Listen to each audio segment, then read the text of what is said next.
tiiɗallaji goɗɗi hannde ɗi eɗi keewi kono yimɓe ɓe ko ɓuri heewde so namnama tan ƴettata koto kuytat tan koto dow to jaata ha to nder to ha to less to sa namnima hannde yimɓe tan probléme gonɗo mali jadisme tan ɓe daro ko addi ɗum ɓe kalata wonɓe hen ɓe kalata ko yambini ɗum ha yetti ɗo yetti joni ɗo ɓe kalata jadisme tan gasi woɓɓe hen so jiiɗi bonnude mbiya fulɓe gaddi jihadisme e Mali tan daro ɗon eywa ɗum waɗi enen ɗo tabital ɗo eɗen gonde yidde famminde yimɓe fof gila e laamu o ha yetto e pulaagu o e hoore mum ha yetto e woɓɓe jaaɓe e Mali eɓe ngala e Mali fof famminde ɗum ko wodi ko goonga jihadisme yaagal ine heen kono wonko ardi ko wiyete jihadisme yaagal ko yimɓe kaalata tiiɗallaji e caɗɗele kewɗe e toñangueji mbaɗi so waɗɓe jaadi ɓe nde ummi nde tooñaaɓe ɓe murtuɓe ɓe e ɗamtiniiɓe nguurdam jeyi tawtoyiɓe so ɗum ɓeydi yaaje kono ɗum fof laamu o haaltaala mum ɗum waɗi rawanede min jooɗude Sogel e ko alarba 6 lewru avril 2022 mbimi komin peldi laamu o wona laamu maɓɓe jooni o tan de gila nde crise o fuɗɗi nde hawri koye laamu IBK ha yetto laamu maɓɓe o kamɓe laamu meeɗa jooɗaade noddi annduɓe wiiɗi men o kabaru hono wayi kamɓe kaɓe jii fiyande tan ɓe jaaborimo fiyande ndiyam gulɗam wawa ɓuɓnude ndiyam gulɗam goɗɗam ndiyameji ɗiɗi gulɗe mbawa ɓuɓnodirde fiyande wawa ɓuɓnu deƴƴinde fiyande sa felli mi fellitima a felliti kadi mi fellitima a felli noon tan keddottoɗen ha mo wooda mo jaabe mum gasi ma ha wooda mayɓe ha gasi hono ɗum ɗon haare pelle huɓnirde hono dari gaynude ɗum wona hono noon gasirta ewa emin jiiɗi goo fof ko fulɓe ɓe tooñete ko ɓe tooñirte kammari ceerno Amadou Koufa ina heen ɗimmel majjum ɓe tooñirte o kammari sukaaɓe jihadiste so ɓe mbaɗi attaque ko ɓuri heewde so ɓe kalata koye fulfulde nden noon holli kamɓe e nder miijo maɓɓe Amadou Koufa ari ko pullo waɗɗoɓe attaque ɓe ngari ko haala fulfulde kalata nden noon ko ɗum hunde fulɓe sa fof mi siftinanɓe Iyad ak Ali ko ɓurdame kanko woni hoorejo Amadou Koufa Amadou Koufa kay takki koye makko ɗum kay yimɓe fof ne nganndi ɗum ɗiɗi miɗo siftina yimɓe ɓe goo jihadiste nanngaɓe ko manigankoɓe Keita jettete gooto wiye Souleymane Keita goɗɗon wiye Adama Keita ɓe nannga ko keerol hakkude Mali e Côte d'Ivoire to wiyete ladde wiyetede Fakkola iyo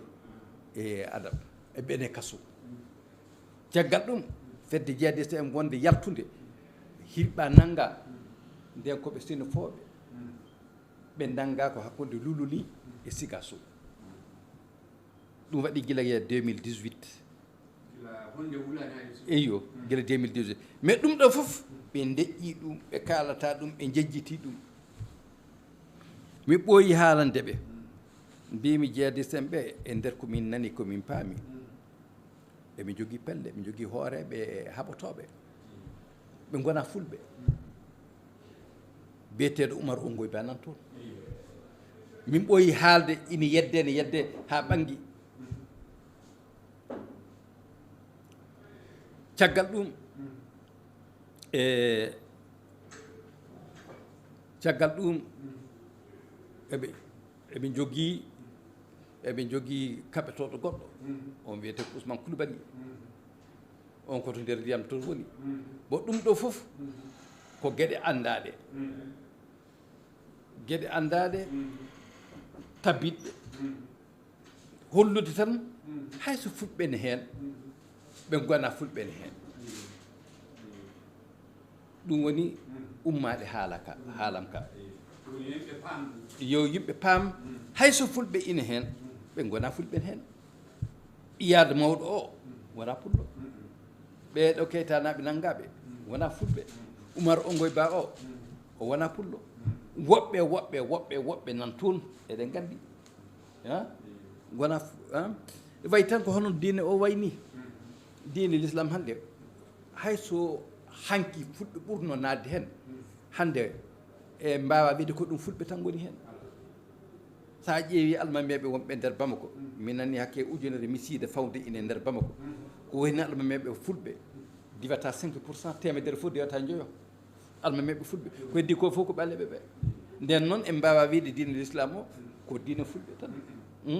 fulɓe leƴƴi keddi ɗi fof ndendi foti hen alhamdulillahi rabbil alamina ko ɗum darta noon par ce que rasulu sallllahu alih w sallam wiya o nela koye leƴƴi ɗi fof kaftan lillah ko leƴƴi ɗi fof o nela e muɗum nden noon leƴƴi ɗi fof so naati hen ko ɗum woni ko ummannano gila adande joni noon minen haare amen wona to djihadisme to umani ɓe djihadisme ɓe wala minen kaɓata e maɓɓe joni noon emin pammina ɓe kamɓe wonɓe hen ɓe torla ko ɗum adde leydi ndi ɓe ɓuura haalanede ɗum torla mo ɗum adde leydi ndi e torla mo ɗum adde leñol ngol wardeteɓe kammari majjum ɓe jawɗele min konnirteɓe kammere muɗum gure puseteɗe kammari muɗum guira gure fulɓe hay gure ɓaleɓe wonkiji bonɗi nder majjum en jiiɗa ken adda bone en jiiɗa ken adda fitina en jiiɗa ken adda lor en jiiɗa ken adda torla eɗen gandi hande o diine sene ɓeydo yambude fof ɓurata ɓeydude yambude ɗum fof ko haala e waaju en jii hande joni jartoɗen lewru korka so lewru korka ndu ari jamma wallahi e nder beddaji Bamako aɗa wawi moɓɓude guite ma taccaɗi nde wonno tawiyata hunde fof darima tawata ko yimɓe fof ina naafilaji so juma ari jumaji ɗi fof a tawa ne heewi jama tata ɓel tan misal ko dokkami on sa yeehi e nder service haji Mali ɗi service fof mo garɗa e muɗum ma taw hen nokku ɗo juulete naɗo e nokkuji juulirɗo ɓe yimɓe service ɓe ndendini moƴƴini hay sa wana e nder service he jeyɗa sa ɓennowo tan salli fana heftimama ala sara heftimama aɗa yiɗi nadde juula sa naate service a wi an de yo waktepi ma ɗi yiɗi julde wallahi maɓe ittu satalla ɓe dokkuma ɓe kolluma tardoɓe kolluma ɓe juulete juula jawta ade ɗum ɗo fof alano hen ko yidde yimɓe diine o ɓeydi ɗum ɗo fof en jii min yitaram yimɓe haɓɓetiɓe rewɓe so golle jippima tata kamɓe fof ɓe mumni taw koɓe militaire ko policier en koɓe gendarme en ko militaire so golle jippiɓe ɓe koota a yiyan andirta ɗum tan ko koto paɗe maɓɓe to e tubaji to eɓe mumni eɓe jaaha eɓe koota galleji maɓɓe rewɓe hewɓe ne jooɗa e jeeha cukalon ndewon cumci muɗum ine ngari ko ɗum ɓe coyto eɓe jiiɗi ɗum nden no gueɗe kewɗe nan toon e hakkille am waaju biltata ɗum waaju gaynata ɗum wona fetel gaynata ɗum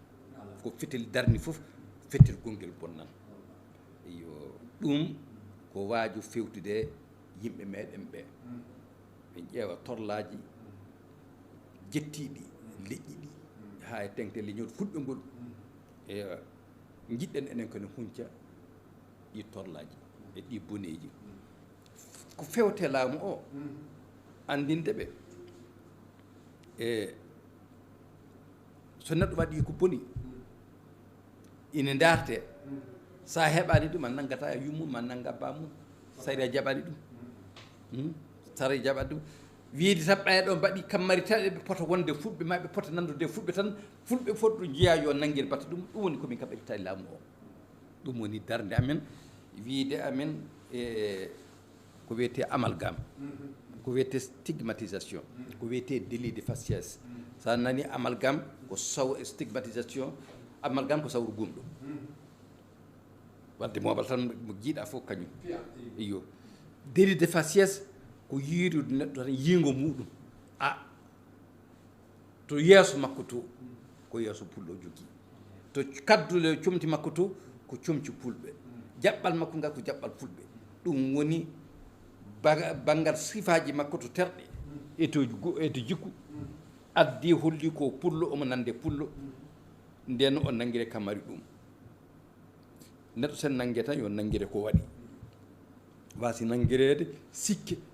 wasi nanguirede kammari ine nande baɗɗo hunde ɗum on ɗin boneji woni ɗi laamu o hebbini iwde laamu iɓe ka ha yetto ɗum gonɗen hande ɗo ɓeydude hen kanko ɓe laamu o ɓe ɓeydi toñangueji ɓe ƴetti pagaɓorɗe ɓe dokki donsonkoɓe iyo civil en ɓe gandinaka séria guerre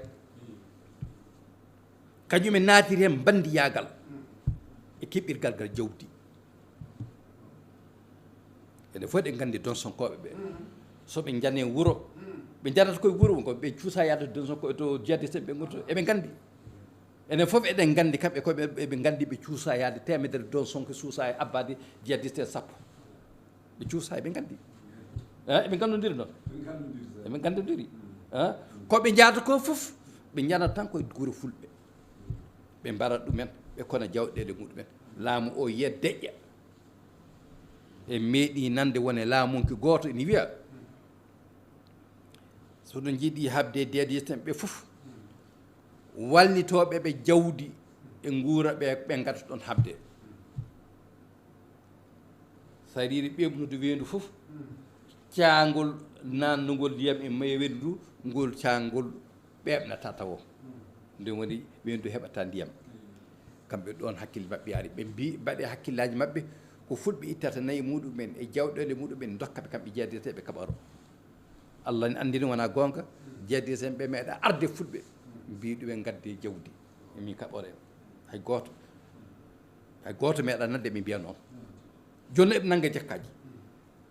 jakkaji ɗi ɓe nanggata ɗi ɗum wona jakkaji